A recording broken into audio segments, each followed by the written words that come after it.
El varón de hoy está hecho de amor y de odio. Es el protagonista de Cumbres Borrascosas, Heathcliff, una novela pasional desde el principio hasta la muerte y más allá. La novela que escribió quizá la más salvaje de las hermanas Brontë, Emily Brontë. Pero ¿quién es Heathcliff? ¿Es un fantasma? ¿Es un monstruo? ¿Es el dibujo de una venganza? Junto a dos escritores vamos a acercarnos a esta novela temible, tan atractiva, para descubrir la naturaleza iracunda de este personaje maravilloso nacido por escrito en la Inglaterra del siglo XIX. Heathcliff es atractivo hasta lo peor.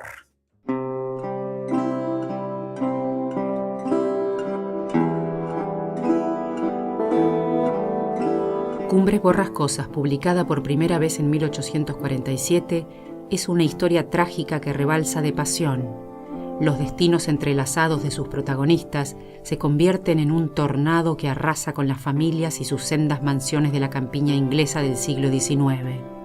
Ellos son la joven Catherine Earnshaw, el huérfano Heathcliff, amantes que por imposibilidad de amarse destruyen toda posibilidad de amor. Heathcliff es un hombre atractivo, moreno y con rasgos de gitano. Catherine es la más bella de la comarca, algo arrogante y tenebrosamente ligada a las ansias sentimentales de Heathcliff.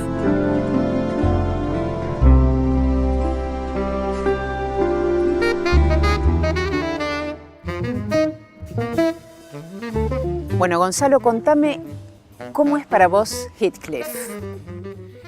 ¿Cómo es para mí ahora Heathcliff? Porque Heathcliff es uno de esos personajes que realmente cambia muchísimo según la edad a la que lo leas. Yo la primera vez que leí Cumbres Borrascosas tendría 18 años y casi que podría haber cortado la lectura en el momento en que Heathcliff se entera de que Catherine se va a casar con otro, que no se casa con él debido a su clase baja, sus malos modales y tal, y se va y vuelve años después vestido como un caballero, limpio, con aplomo, a pesar de que sigue siendo un salvaje. Y eso es una cosa que te pega muchísimo en la edad de la reivindicación. Era una época en la que, qué sé yo, las chicas no me dan bola, entonces pensaba, sí, pero un día... volveré. Un día volveré y seré Heathcliff. Un día volveré vestido como Heathcliff, así con los anillos de oro y con el reloj de cadena y todo eso. O sea, la idea que nace obviamente de la frustración, el sueño de un regreso con fuerza y gloria y majestad.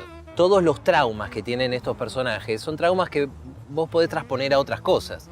O sea, yo no era gitano y tal, pero bueno, todos tenemos algún motivo de vergüenza, alguna sensación de insuficiencia. Entonces, bueno, la de Heathcliff es que es un chico de la calle de Liverpool, digamos, y que siempre será como el bastardo de la familia, el no reconocido, que sin embargo se siente con derecho a más. Pero bueno, todos nos sentimos con derecho a más por alguna razón, ¿no?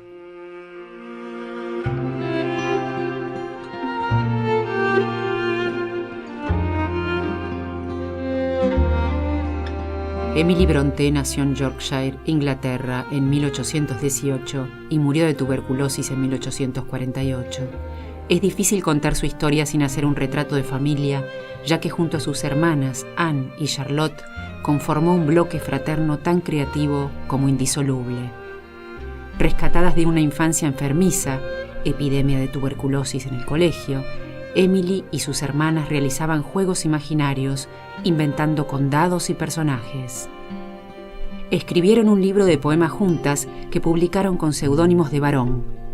Por escrito se convirtieron en los hermanos Bell, con nombres masculinos respetando las iniciales de cada una de ellas, Currer, Ellis y Acton. Como solo se vendieron 2 ejemplares, decidieron publicar por separado. Charlotte escribió la célebre y bella novela Jane Eyre y Emily, Cumbres Borrascosas, aparecida por primera vez en 1847, un año antes de su muerte.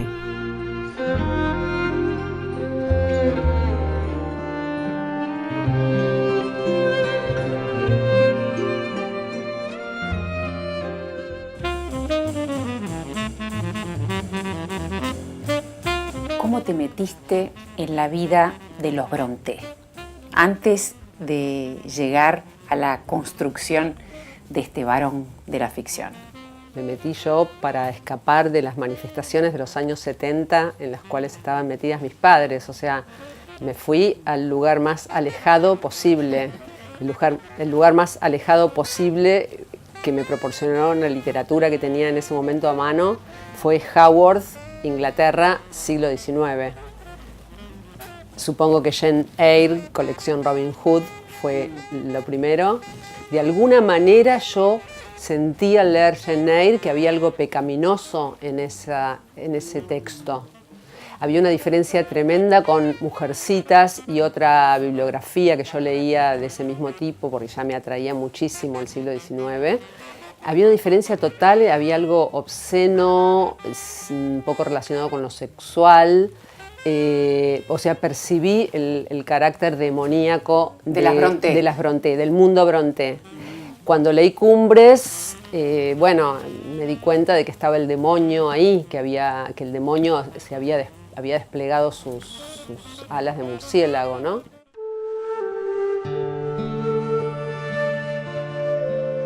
Emily Brontë inventó un personaje como Heathcliff para dar cuenta de la imposibilidad del amor o de su fatal perduración.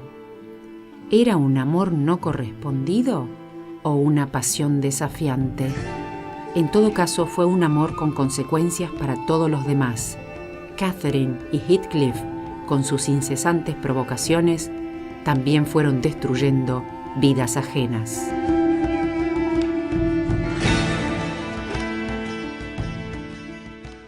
¿Qué clase de herida es la que tiene Heathcliff? Bueno, es una herida de clase. Hay toda una interpretación marxista ortodoxa de la novela estrictamente como un drama de clase. Pero como te digo, es una herida y punto. Como lector, llega un momento en que se vuelve casi irrelevante qué fue lo que lo hirió. Lo cierto es que un golpe fundamental, irrevocable a su dignidad, lo sufrió muy temprano y todo el resto de su vida va a ser una persecución enloquecida de una dignidad que ya no puede tener. Pero su amor por Catherine, digamos, ¿se destruye? No se destruye, tal como el mismo Heathcliff con toda lucidez dice en la escena famosa, culminante, en la que Catherine está en el lecho de muerte, está agonizando y le pide que la perdone por haberse ido con otro, por no haber sido fiel al amor a la ideal, pasión infantil que ellos tenían. No, pero no te olvides que son como hermanos. También hay una cosa incestuosa. Es una pasión infantil. En la infancia, donde las cuestiones de clase no son tan graves, donde ese paraíso perdido en el cual no existía todavía la indignidad. Claro.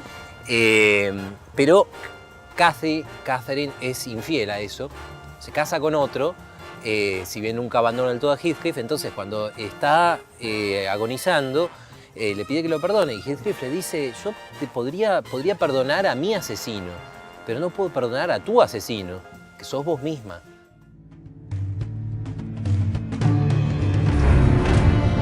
¿Ahora me demuestras lo cruel y falsa que has sido conmigo? ¿Por qué me desdeñaste? ¿Por qué hiciste traición a tu propia alma? no sé decirte ni una palabra de consuelo. No te la mereces.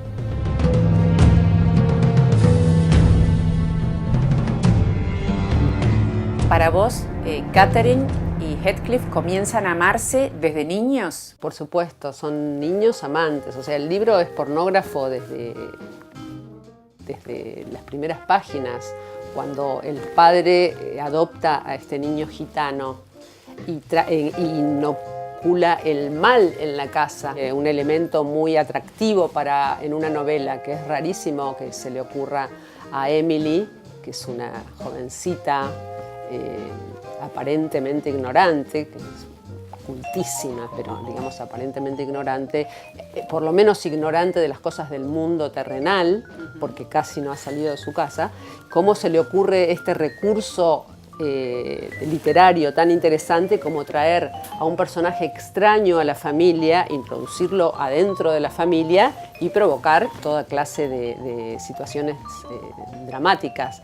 Que también lo hace Jane Austen, otra contemporánea, en Mansfield Park, cuando trae a la prima Fanny y la mete en una familia, y lo que provoca todo el desarrollo de la novela y los clímax y todo. Es cierto que en esa época ocurre esto que decís en la literatura, porque en las afinidades selectivas de Goethe también es la inclusión de un tercero que provoca una especie de destino fatal del grupo. Claro, y en el caso de Heathcliff y en el caso de Jane Austen en Mansfield Park con Fanny Price, precio, es que son pobres ambos, son personajes pobres que observan, tienen un rol como de observador ante las desgracias o tragedias o comedias de la familia, pero tienen un personaje un poco de observador y son pobres, o sea que ahí ya hay, digamos, fricciones también sociales. Heathcliff plantea una problemática de clase al tiempo que una subjetividad herida. La pregunta es, ¿quién es Heathcliff en la historia de las Brontë? Algunos lo relacionan con Branwell, el hermano díscolo y protegido de Emily. Otros con la propia Emily, identificada con su personaje, como lo estuvo Flaubert con Madame Bovary. ¿Cómo relacionás a la autora, Emily Brontë, con su personaje? Yo creo que Emily es Heathcliff. Estuve en ese cementerio a la noche, fui al bar donde creo que nació Heathcliff. O sea, yo creo que Heathcliff nació en el Black Bull, que es la taberna a la que acudía el hermano de Emily y las Brontë, del pueblo de Haworth. Yo estuve ahí a la noche y había unos borrachos y yo les pregunté quién había escrito Cumbres Borrascosas, porque todavía en los pueblos de las cercanías de las Brontë se sigue susurrando que en realidad fue Branwell Brontë, el hermano escondido y deliberadamente omitido de todas las biografías de las Brontë. Branwell, dicen todos que fue Branwell el autor verdadero de Cumbres Borrascosas. ¿Cuánto de Branwell, el hermano de Emily, este artista trunco, ebrio y consumidor de opio, habría en el propio personaje inventado por Emily en Cumbres Borrascosas, el intenso y desaforado Heathcliff? De todas las hermanas Brontë, fue ella quien se hizo cargo de las penurias de su hermano, lo protegió de sus excesos y abismos. Cuando éste murió, luego de acudir al funeral, Emily enfermó de un resfrío fatal.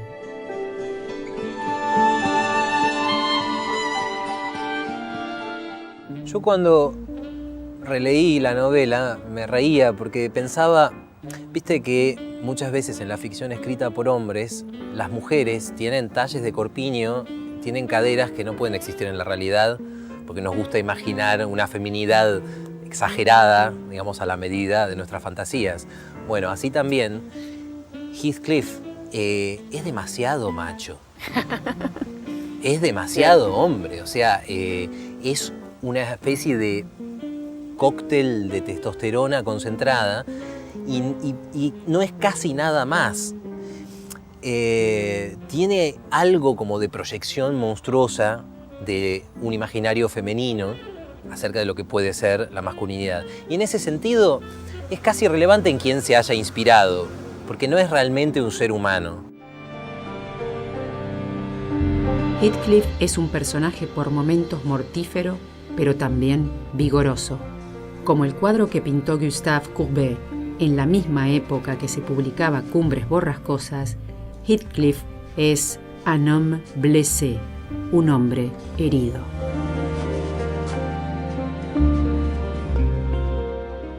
¿Cómo es su amor por Catherine? Porque es pasional desde el vamos, incestuoso también, pero después empiezan las derivaciones, se va con otra, sigue teniendo celos terribles, la vuelve a encontrar en una especie de eternidad que lo acecha. ¿Cómo es ese amor? Es un amor lleno de odio, porque ella lo traiciona al casarse con Linton. Es un amor lleno de odio porque él es un personaje atravesado por todos los sentimientos demoníacos. Es un personaje demoníaco él, pero Emily era así. Emily tenía un perro, tenía pasión por los animales. Emily castigó a Keeper, a su perro adorado, bajo el vano de la escalera, con unos golpes de puño tan fuertes que le arrancó sangre de los ojos a su perro adorado. Y su mascota favorita era un halcón, entonces Emily era salvaje también. O sea que Heathcliff es también un poco halcón, un poco perro, un poco Emily. Claro. Abandonó todas esas cosas bajo los efectos de un espejismo.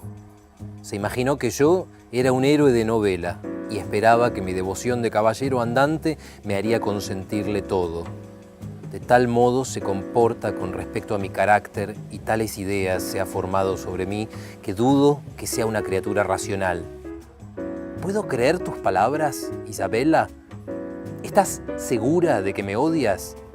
Si te dejo sola durante medio día, ¿estás segura de que no volverás a mí, salamera y lloriqueando? Sospecho que ella hubiera preferido que yo me comportara ante ti con dulzura, porque la verdad desnuda ofende su soberbia. Me tiene sin cuidado que se sepa que el amor no era mutuo. Nunca le mentí a ese respecto. No puede decir que le haya dado ni una sola muestra engañosa de dulzura. La pasión entre Heathcliff y Catherine parece alimentarse de pérdidas, como si la propia Emily hubiera inventado este personaje con los dolores de su infancia y la de sus hermanos. Por eso los sentimientos en Cumbres Borrascosas son casi palpables y las heridas se exhiben con una soberbia descomunal.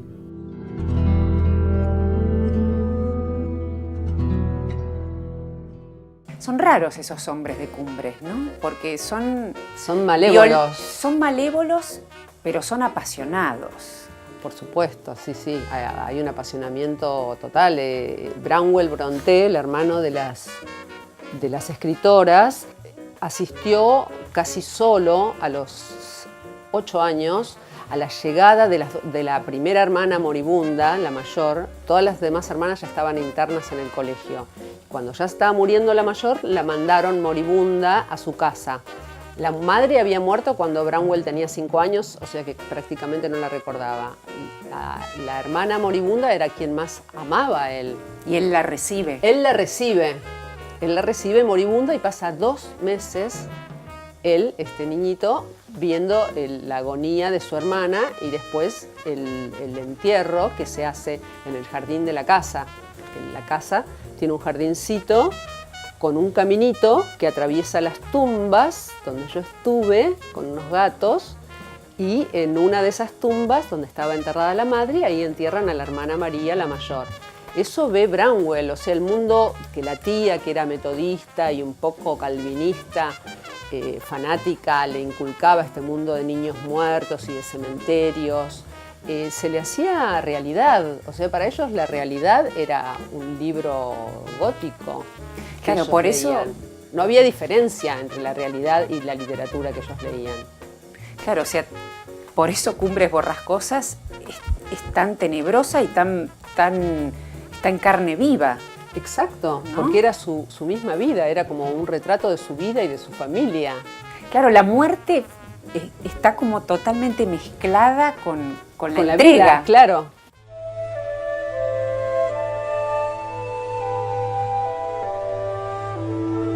Mi existencia sin ella sería un infierno, pero fui un estúpido al suponer, aunque fuese por un solo momento, que ella prefería el afecto de Eduardo Linton al mío.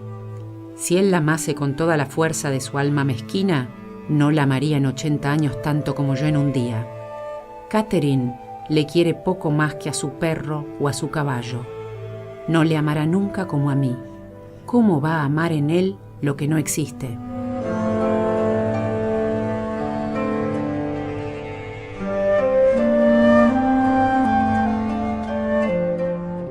Es un personaje hecho como con carbón, con trazo muy grueso.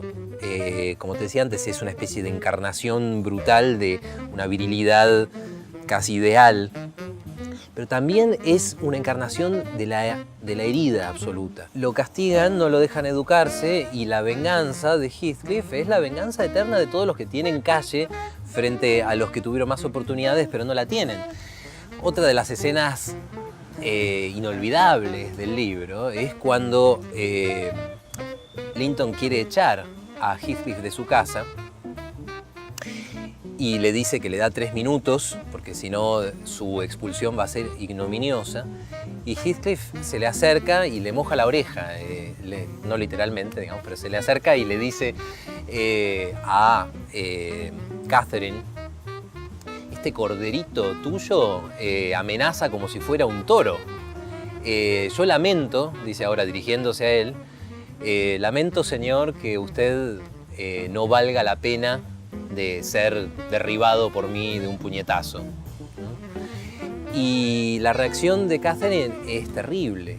Se vuelve contra su marido, lo humilla y le aconseja a Heathcliff irse. Pero le dice poco más o menos, bueno, perdonarle la vida a este pobre infeliz, ¿no? Entonces Heathcliff es la humillación de cada uno de nosotros, pero también es esa revancha.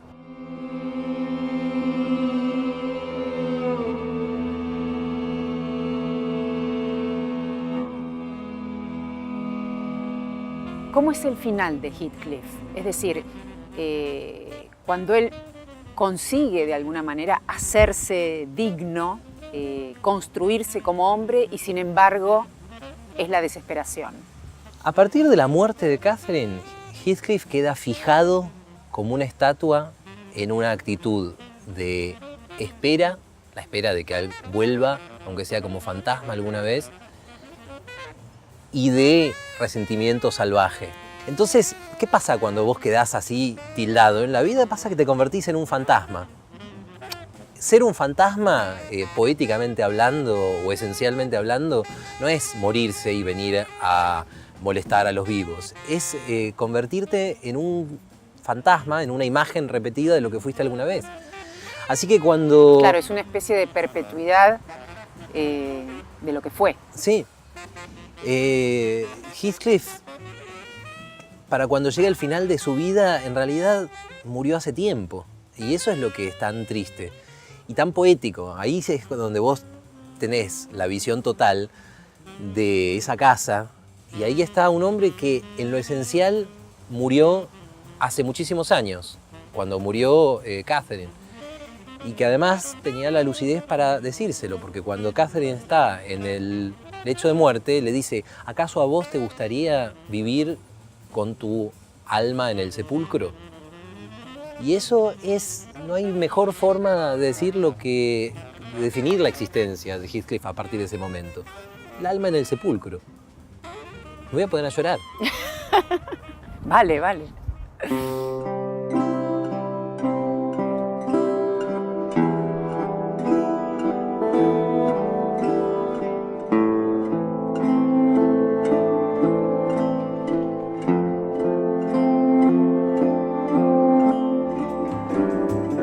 Hay romances que son de temer, como este que inventó Emily Brontë entre Catherine y Heathcliff.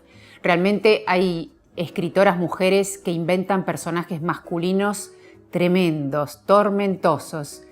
Podría decirse que Heathcliff es uno de los más feroces y adorables.